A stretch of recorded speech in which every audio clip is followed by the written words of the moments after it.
বাংলাদেশের যারা সেপারেটিস্ট আছে, বাংলাদেশে আমরা তাদেরকে আশ্রয় প্রশ্রয় দিয়ে যে সেভেন সিস্টার রয়েছে সেটাকে বাংলাদেশ থেকে, ভারত থেকে। বিজয় দিবসের ঠিক আগের দিন 15 ডিসেম্বর এনসিপি নেতা হাসনাত আব্দুল্লাহ যে বক্তব্য দেন তা মুহূর্তেই ঢাকা থেকে দিল্লি পর্যন্ত ছড়িয়ে পড়ে। তিনি বলেন, আওয়ামী লীগের নেতাকর্মীদের আশ্রয় ও প্রশিক্ষণ দিয়ে যদি সন্ত্রাসী কর্মকাণ্ডে উস্কানি দেওয়া হয় তাহলে ভারতের উত্তর পূর্বাঞ্চলের সেভেন সিস্টার্স অঞ্চল আলাদা করে দেওয়ার উদ্যোগ নেওয়া হবে। এই বক্তব্য ভারতের রাজনৈতিক ও নিরাপত্তা মহলে তীব্র আলোড়ন তোলে। সঙ্গে সঙ্গে বাংলাদেশ হাইকমিশনারকে তলব করে কড়া প্রতিবাদ জানায় দিল্লি।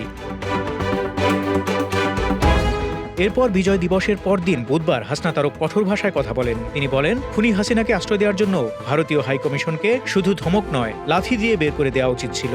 এই বক্তব্যের পর ভারত বাংলাদেশ সম্পর্ক যেন এক ঝুঁকিপূর্ণ মোড়ে এসে দাঁড়ায়। পরিস্থিতি এমন হয় যে মনে হতে থাকে এই মুহূর্তে বাংলাদেশের প্রধান প্রতিপক্ষ রাষ্ট্র যেন ভারত। বাংলাদেশ হাইকমিশনকে নাকি ভারত ঢাকায় ধমক দিছে যে কেন আমরা ওই কথা বলছি।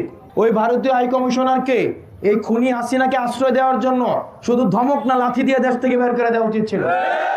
হাসনাতের সেভেন সিস্টার্স নিয়ে দেয়া হুঁশিয়ারির পর ভারতের ভেতরে ব্যাপক প্রতিক্রিয়া শুরু হয়। ভারতীয় গণমাধ্যমে বলা হতে থাকে, ভারত একটি পারমাণবিক শক্তিধর দেশ, চাইলে সেকেন্ডের মধ্যেই বাংলাদেশকে ধ্বংস করতে পারে। এই উত্তেজনার মধ্যেই ভারতের সাবেক সেনা কর্মকর্তা কর্নেল অজয় কে রায়না টুইট করে দাবি করেন, ওসমান হাদির পর পরবর্তী টার্গেট হতে পারেন হাসনাত আব্দুল্লাহ। একই সঙ্গে আসামের মুখ্যমন্ত্রী হিমন্ত বিশ্ব শর্মা হুঁশিয়ারি দেন, বাংলাদেশ এভাবে চললে তাকে শিক্ষা দিতে হবে। হাদি ইস্যুকে কেন্দ্র করে গোটা অঞ্চলে উত্তেজনা ছড়িয়ে পড়ে।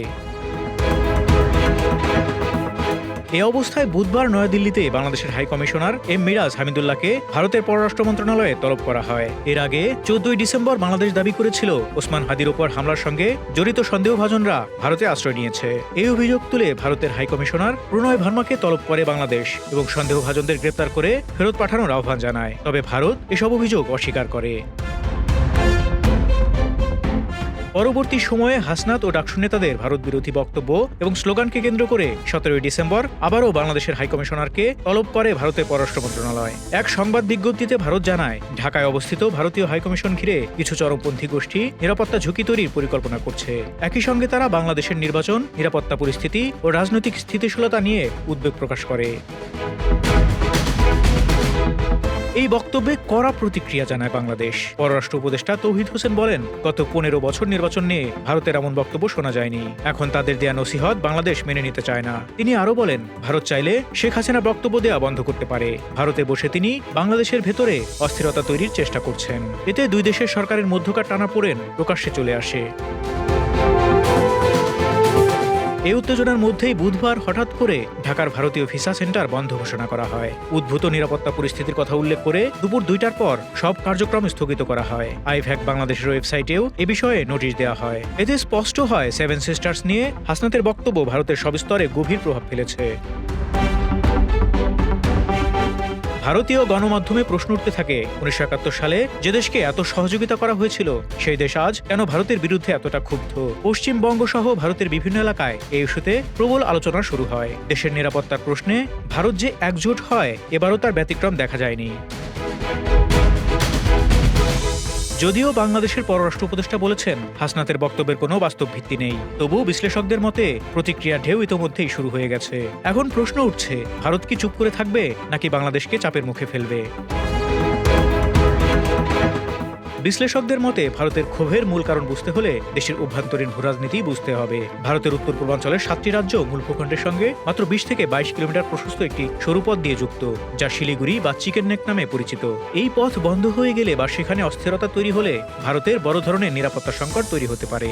হাসনাতের বক্তব্য সরাসরি এই স্পর্শকাতর জায়গায় আঘাত করেছে।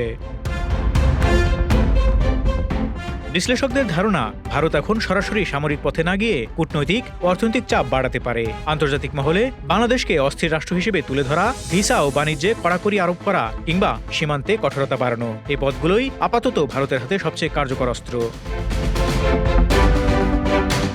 সব মিলিয়ে ভারত বাংলাদেশ সম্পর্ক এখন চরম উত্তেজনার ভেতর দিয়ে যাচ্ছে। একদিকে হাসনাতদের কঠোর বক্তব্য, অন্যদিকে দিল্লির কড়া প্রতিক্রিয়া। এই টানাপোড়েন যদি আরও বাড়ে তাহলে পুরো দক্ষিণ এশিয়ায় অস্থিরতার ঝুঁকি তৈরি হতে পারে। তবে বাংলাদেশও যে আগের মতো নীরবে সব মেনে নেবে না সেটাও এখন স্পষ্ট। সময়ই বলবে এই উত্তেজনা শেষ পর্যন্ত কোন দিকে গড়ায়। ইন্ডিয়া নামে একটা ঠাকুর আছে, এটা বেজার হবে বলে আমাদের দেশের অনেক রাজনীতিবিদ মুখে তালা দিয়ে রাখে। আমরা কি আর তালা দিয়ে রাখবো? এই তরুণ প্রজন্মকে আর তালা দিয়ে রাখবে? Desk report, Dhaka express.